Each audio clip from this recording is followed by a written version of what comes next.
கண்களை திறக்கிறாரா இல்லையா? ஆமென். செவிடனை கேட்க செய்தாரா இல்லையா?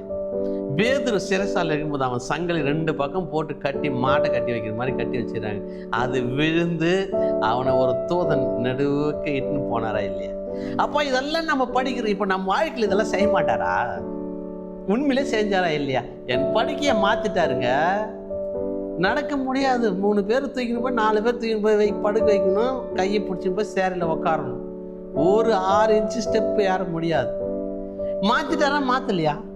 அப்போ நம்மளுடைய ஒவ்வொரு விண்ணப்பத்தை ஆனா இன்னைக்கு எல்லாரும் அழுகுறோமா இல்லையா? நமக்கு எல்லாருக்கும் ஒரு போராட்டம் இருக்குதா இல்லையா? ஏதோ ஒண்ணு இல்லைங்க இவ்வளவு நாள் இப்ப என்ன, அதை நாம சீர்படுத்தி பாருங்க. எல்லா தீர்க்கதரிசிக்கும் அங்க அவர் அதுதான் சொல்லுவாரு, ஏன் இதுவரையில உனக்கு இப்படி வெற்றி இருந்து தோல்வி காண்ற? நீ என்னை முழுவதுமாய் பற்றி கொள்ளவில்லை. உன்னிடத்துல ஏதோ ஒரு குறை.